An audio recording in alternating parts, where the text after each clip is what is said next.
नमस्कार दोस्तों। गर्मी का मौसम शुरू हो गया है और आज अच्छी खासी गर्मी है यहाँ पर। लगभग 36 से 37 डिग्री टेम्परेचर हो रहा है और ऐसे में ये गर्मी की एक उदास सी दोपहर है। उदास सी दोपहर या अप्रैल की एक उदास दोपहर जिसको कहा जाए, क्योंकि चारों तरफ सन्नाटा है और चूँकि धूप के तेवर थोड़े से तीखे हो गए, इसलिए जो पक्षी वगैरह भी थोड़े बहुत निकलते थे वो भी अभी छुपे बैठे हैं और शाम होते ही निकलेंगे। तो ये इसे कह सकते हैं कि जैसे अमूमन एक अप्रैल की जैसी उदास दोपहर होती है, ये वैसी ही एक दोपहर है। और इस दोपहर में बहुत सारे काम होते हैं जो अच्छे लगते हैं, जिनमें से एक होता है कि हम संगीत सुने और शास्त्रीय संगीत सुने। शास्त्रीय संगीत का विशेषकर जो दोपहर के समय सुना जाने वाला राग है या गाया जाने वाला राग है, उसको सुने और इस तरह से इस दोपहर को काटा जाए। आज मैं फिर से आपके सामने एक और नई किताब लेकर उपस्थित हूँ। तो आज जो मैं किताब लेकर उपस्थित हुआ हूँ वो भी एक बहुत सुरीली किताब है। नई दिल्ली विश्व पुस्तक मेले में जब मैं पुस्तकों की ख़रीद में इधर उधर घूम रहा था, तब इस किताब पर मेरी नज़र पड़ी और इसके लेखक की मैं एक किताब पहले भी पढ़ चुका था, तो चूँकि नाम से अच्छा खासा परिचित हूँ। नाम से परिचित होने के कारण किताब ख़रीदी जाए ऐसा नहीं, लेकिन उस किताब के आवरण पृष्ठ ने मुझे इस किताब को ख़रीदने पर मजबूर कर दिया।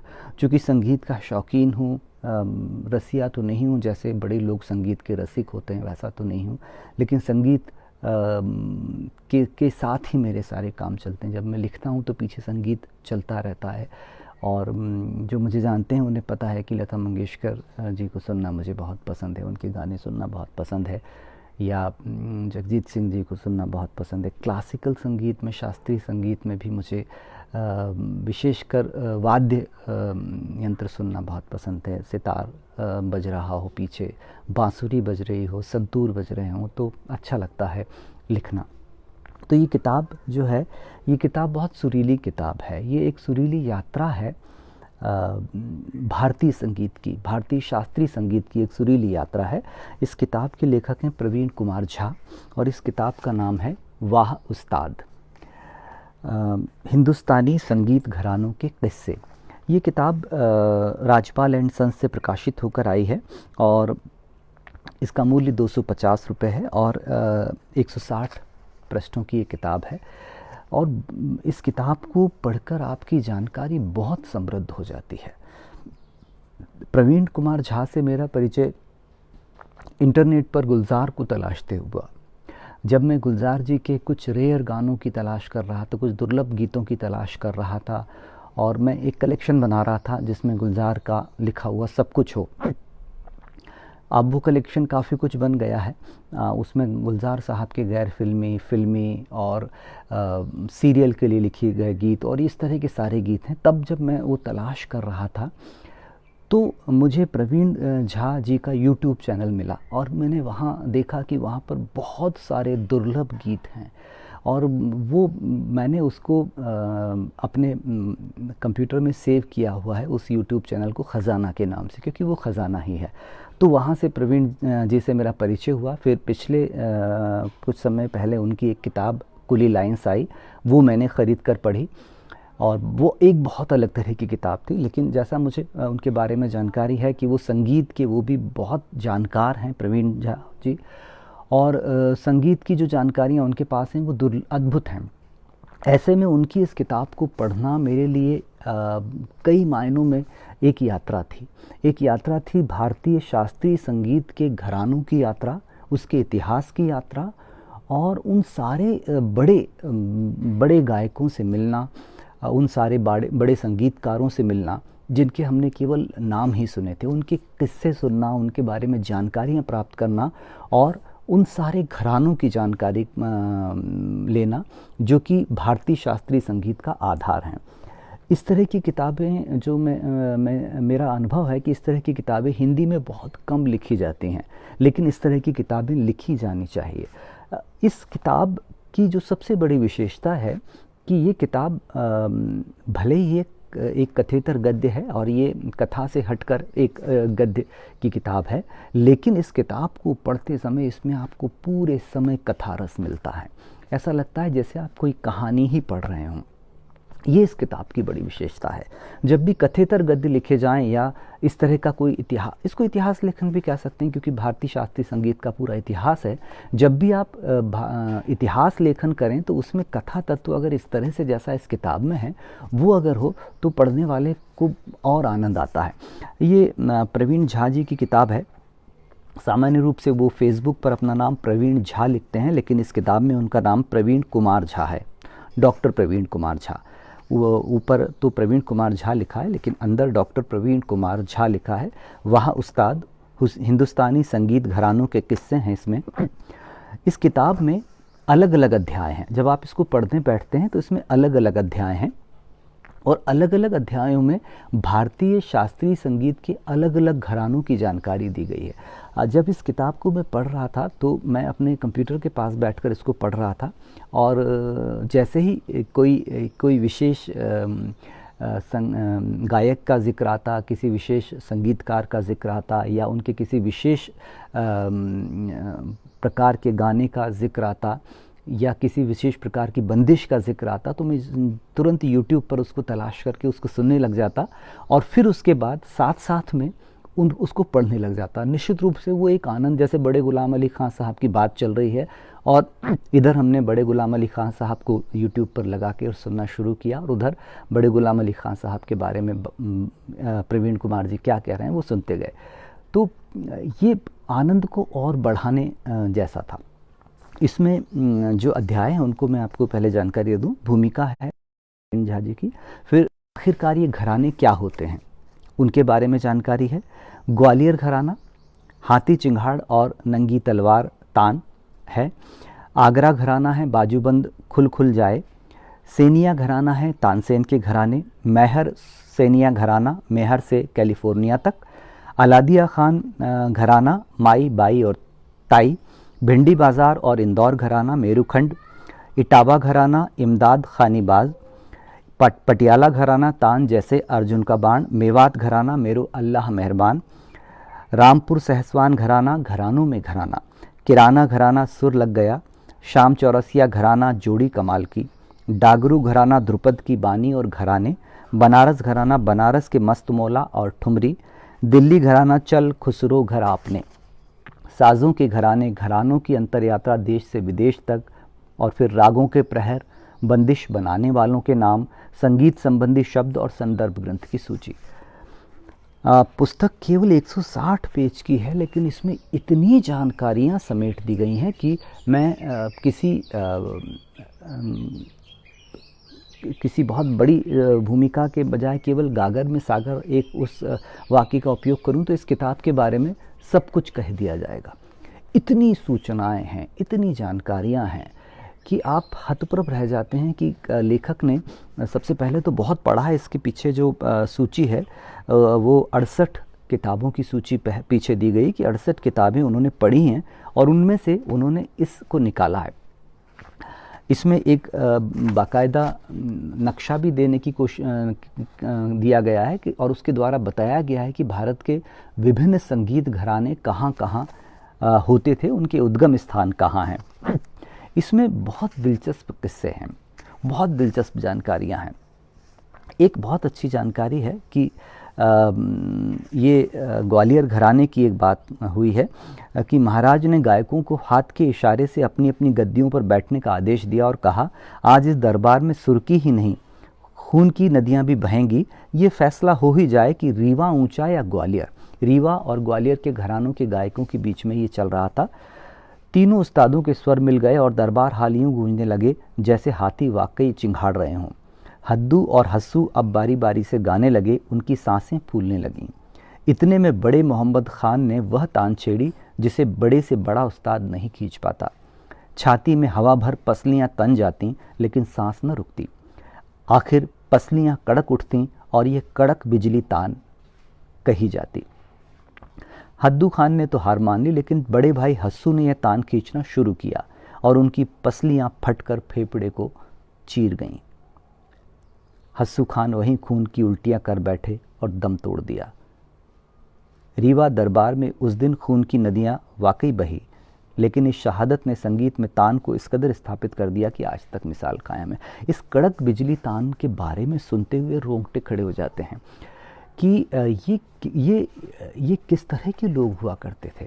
हमने फिल्म में देखा था तानसेन की, संगीत सम्राट तानसेन, एक फिल्म जो बहुत पहले आई थी, उसमें देखा था कि दीपक जला दिए थे उन्होंने, या मेघ मल्हार गाकर बरसात कर दी थी, दीपक राग गाकर दीपक जला दिए थे। तब हमें ऐसा लगता था कि ये शायद सब श्रुतियाँ हैं और इनमें कहीं कहीं अतिशयोक्ति होगी। लेकिन जब इसको पढ़ता हूँ और जब देखता हूँ कि ये कड़क बिजली तान, जिस तान से पसलियाँ फट गईं और फेफड़ों को चीर गईं, ये तो ऐसा लगता है कि वो सब बातें जो कही जाती हैं वो सही हैं।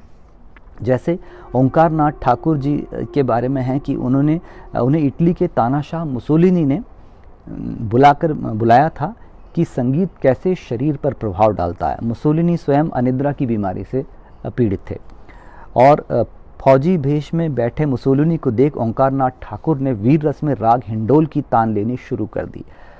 मुसोलिनी पसीने से तरबतर कांपने लगे, उनकी आंखें कोयल की तरह तपने लगीं और चेहरा लाल हो गया। आखिर मुसोलिनी ने कहा, स्टॉप। ये जानकारियाँ मेरे जैसे व्यक्ति के लिए तो लगभग पहली बार ये जानकारियाँ मुझे मिल रही हैं कि ये, जैसे बड़े गुलाम अली खां साहब के बारे में एक बहुत सारा इसमें, इस किताब में काफ़ी जगह बड़े गुलाम अली खां साहब का जिक्र आया है। और इसी में एक बार दिल्ली में सुबह सुबह बड़े गुलाम अली खां साहब भैरवी गा रहे थे और जैसे ही लगभग ख़त्म करने वाले थे कि एक ट्रेन के इंजन की आवाज़ ज़ोर से आने लगी। बड़े गुलाम अली खां साहब ने ऐसी ऊंची तान लगाई कि वह इंजन की आवाज़ में मिल गई और श्रोताओं को पता ही न लगा कि बगल से ट्रेन गुजर गई। ये भारत के संगीत से जुड़े हुए लोग हुआ करते थे जो कितने कमाल के थे। ऐसी बहुत सारी जानकारियाँ, ये किताब एक ऐसी किताब है जिसको आप पढ़ चुके हों फिर भी पढ़िए, फिर पढ़िए इसको, अपने यात्रा के बैग में इसको रखे रहने दीजिए और इसको सफ़र में कहीं से भी खोल लीजिए और पढ़ने शुरू कर दिए। ऐसे मैंने यूँ करके इसको खोला, मेवात घराने की है, मेरो अल्लाह मेहरबान। इसमें एक किस्सा है कि मोतीराम जी ने कहा, ये कैसा अजीब मंच है, भला संगीतकार नीचे और श्रोता ऊपर। मोतीराम जी जब हैदराबाद में थे तो वहाँ के निज़ाम ने महफिल जमाई। निज़ाम का शौक़ था कि बैठक सिनेमा हॉल में जमाई जाए। अब नीचे मंच पर मोतीराम जी को बिठा दिया और निज़ाम सीढ़ियों से चढ़कर बालकनी में बैठ गए। तो मोतीराम जी ने कहा, ये कैसा अजीब मंच है, भला संगीतकार नीचे और श्रोता कहीं दूर ऊपर। मंच कुछ उठाया जाए। एक अधिकारी ने कहा, मंच उठाना तो मुश्किल है, अगर उठ भी जाए तो निज़ाम से नीचे ही रहेगा। मोतीराम जी ने कहा, ठीक है, फिर मैं ऐसा गाऊंगा कि निज़ाम खुद नीचे आ जाएंगे। वह गाते गए और निज़ाम भाव विभोर होते गए। कुछ देर में निज़ाम खुद ही सीढ़ियों से नीचे उतरकर पास बैठ गए और वाह वाह करने लगे। ये जानकारियाँ इनको, और इसके साथ में ऐसा नहीं है कि ये केवल किस्से हैं, कि इस किताब में केवल भारतीय शास्त्रीय संगीत के घरानों के किस्से दिए हैं, ऐसा नहीं है। संगीत की छोटी छोटी जानकारियाँ, बारीक जानकारियाँ, जैसे ध्रुपद और ख्याल गायकी के बीच का क्या अंतर है। हम सब शास्त्रीय संगीत सुनते हैं, लेकिन ये छोटी छोटी जानकारियाँ कई बार हमारे पास नहीं होती हैं, या कई बार हमें ऐसा लगता है कि कहीं जानकारी जहाँ से मिले ऐसी कोई किताब नहीं है। लेकिन इस किताब में वो सारी छोटी छोटी सी जानकारियाँ हैं। और मज़े की बात यह है कि उसके बारे में आखिर में बहुत विस्तार से संगीत संबंधी शब्दों की जानकारी, जैसे मींड़ या मींड, ये मैं कई बार सुनता था कि मींड़ या घसीट, तो मुझे ऐसा लगता था कि ये है क्या, या मुर्की या खटका। इसमें आकर मुझे उन सब चीज़ों के बारे में, एक स्वर से दूसरे स्वर अगर कोई यूं जाए कि हवा ही न लगे, यानी बिना किसी घर्षण के एक उंगली चुपके से हटे और दूसरी दब जाए सितार बजाते समय, तब उसको मींड कहा जाता है। मतलब एक स्वर से दूसरे स्वर पर गायक या वादक इस तरह से चला जाए कि पता ही न चले श्रोता को, कहीं कोई एहसास ना हो, तब उसको मींड कहते हैं। और उसका उल्टा घसीट है, जहाँ पर उंगलियां बाकायदा घसीट कर ले जाई जाएं ताकि पता लगे कि ये है। तो ऐसी बहुत सारी चीज़ें हैं, जैसे गमक है। गमक के बारे में भी इसमें बहुत सारे अच्छे किस्से प्रवीण जी ने दिए हैं। इस किताब की जो मैं कह रहा हूँ कि सबसे चूँकि ये एक उपन्यासकार द्वारा लिखा गया इतिहास है, इसीलिए इस किताब के अंदर आपको कहानी की भाषा मिलती है और कहानी की रसपूर्ण भाषा मिलती है। प्रवीण झा जी के पास में भाषा सरस भाषा है। ये दो तरह जो हम पिछले कुछ समय से जो किताबों को हम देखते हैं तो ये देखने में आता है कि एक वो किताबें होती हैं जो सरस होती हैं और दूसरी वो किताबें बहुत अच्छी होती हैं लेकिन सरस नहीं होती हैं। हमारे भारतीय लेखन में सरस होना भारतीय परंपरा में ही हर चीज़ में जोड़ा जाता है कि अगर आप कोई लोकगीत भी गा रहे हैं तो सरस होना चाहिए, अगर आप कोई कविता भी है तो वो भी सरस होना चाहिए। तो ये किताब बहुत सरस किताब है। इस किताब को पढ़ने के बाद में आपको भारतीय शास्त्रीय संगीत की आपको अद्भुत जानकारी हो जाती है। मुझे खुद को बहुत सारी चीज़ों के बारे में बिल्कुल नहीं पता था। विशेषकर मुझे आमिर खान साहब के बारे में बहुत जानने की इच्छा बहुत समय से थी कि उनका नाम इतनी श्रद्धा के साथ लिया जाता है और इंदौर घराने से वो ताल्लुक़ रखते थे और इंदौर घराने का इसमें बताया है कि इंदौर घराना के एक ही बड़े गायक वो हुए हैं, मतलब जिन्होंने इंदौर घराना स्थापित कर दिया। मैं आपको बताता हूँ, भिंडी बाज़ार और इंदौर घराना। अब इसमें भिंडी बाज़ार, मुंबई के भिंडी बाज़ार का भी बड़ा अच्छा वो है कि वो बिहाइंड द बाज़ार हुआ करता था जिसको भिंडी बाज़ार कह दिया गया और भिंडी बाज़ार में संगीत का घराना था भिंडी बाज़ार घराना और वहीं से ये सब शुरुआत होती है। और फिर देवास और इंदौर, इसका एक बड़ा अच्छा किस्सा और है। देवास के रजब अली ख़ान साहब की कई कहानियाँ चर्चित हैं। वह खूब कमाते और खूब उड़ाते। जब हज़ारों रुपए कमाकर देवास लौटते तो रईसी में सब उड़ा डालते और फिर उधारी से घर चलाते। देवास की दुकानों में बस एक हलवाई की दुकान छोड़ बाकी सब ने उधार देना बंद कर दिया। एक दफ़े उनके एक रिश्तेदार घोड़े पर सवार आए तो कहा कि घोड़े के लिए कहीं से चारा मंगा दें। उन्होंने हलवाई से जलेबी मंगा दी तो मेहमान चौंक गए कि घोड़ा भला क्या जलेबी खाएगा। खान साहब ने तन कर कहा कि मेरे दरबार में घोड़े भी जलेबी खाते हैं। सच तो यह था कि उनके पास चारा खरीदने के पैसे नहीं थे और उधार बस हलवाई ही देता था। इस तरह के बहुत बहुत रोचक किस्से हैं और इन रोचक किस्सों के कारण ये बहुत दिलचस्प किताब है। अगर ये कोई कहानी की किताब होती या कोई उपन्यास की किताब, कोई उपन्यास होता तो हम इसकी भाषा, इसके शिल्प पर और इसके दूसरी चीज़ों पर चर्चा करते, लेकिन ये किताब एक ऐसा कथेतर गद्य है जो रोचक है और आपकी सूचनाओं में बहुत इजाफा करता है। अगर आप संगीत के शौकीन हैं, अगर आपको संगीत सुनना बहुत पसंद है, विशेषकर भारतीय शास्त्रीय संगीत आपको सुनना पसंद है, तो इस एक इतनी पतली सी ही किताब है। इस किताब में आपको भारतीय शास्त्रीय संगीत की संपूर्ण जानकारी मिल जाएगी। कहाँ कहाँ कौन कौन उस्ताद हुए, उनके कौन कौन। और बहुत अच्छी बात जो इस किताब की है, एक चीज़ जो मैं बताना भूल गया कि इसमें हर एक अध्याय के बाद एक वंशावली दी गई है कि उस घराने की वंशावली क्या है। जैसे अगर हम बनारस घराने की बात करते हैं तो बनारस घराने में यहाँ जो आखिर में वंशावली आती है, तबला घराना राम सहाय, गौरी सहाय, ईश्वरी सहाय, जानकी सहाय, फिर उनके पुत्र, फिर उनके भी पुत्र, और इस तरह से एक पूरी जानकारी, जहाँ जहाँ कोई शिष्य हुए हैं तो उन शिष्यों की भी जानकारी है। तो इस प्रकार से कवर बहुत खूबसूरत है इसका। अगर आप इसका कवर देखेंगे तो इसका कवर बहुत खूबसूरत है। यहाँ तो आपको चूँकि लाइव में उल्टा दिखता है, लेकिन आपको तस्वीरें दिख रही होंगी इसके ऊपर कि सारे के सारे हमारे बड़े भीमसेन जोशी जी का यहाँ चित्र है और यहाँ जाकिर हुसैन साहब हैं, रविशंकर हैं, पंडित रविशंकर जी हैं, और ये हरिप्रसाद चौरसिया जी हैं और बिस्मिल्लाह खां साहब हैं।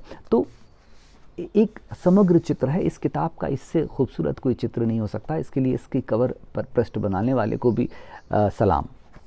बाकी प्रवीण कुमार झा जी को तो सलाम है ही ऐसी किताब लिखने के लिए, और हर एक अध्याय के शुरुआत में एक बहुत अच्छा कुछ उस अध्याय से संबंधित एक बात लिखकर वो अध्याय को शुरू करते हैं, जैसे आगरा घराना शुरू करते समय वो लिखते हैं, कोट करते हुए उस्ताद अकील अहमद ख़ान साहब का, या मोहन पिया जिनका नाम था, उनका कोट लिखते हैं, ये ताजमहल का शहर है, यहाँ मुर्दों के मकबरे देखने पूरी दुनिया आती है और ज़िंदा लोगों को कोई नहीं पूछता।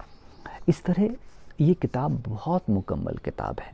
ये किताब आपके ख़ज़ाने में होनी ही चाहिए, क्योंकि ये वास्तव में एक ख़ज़ाना है।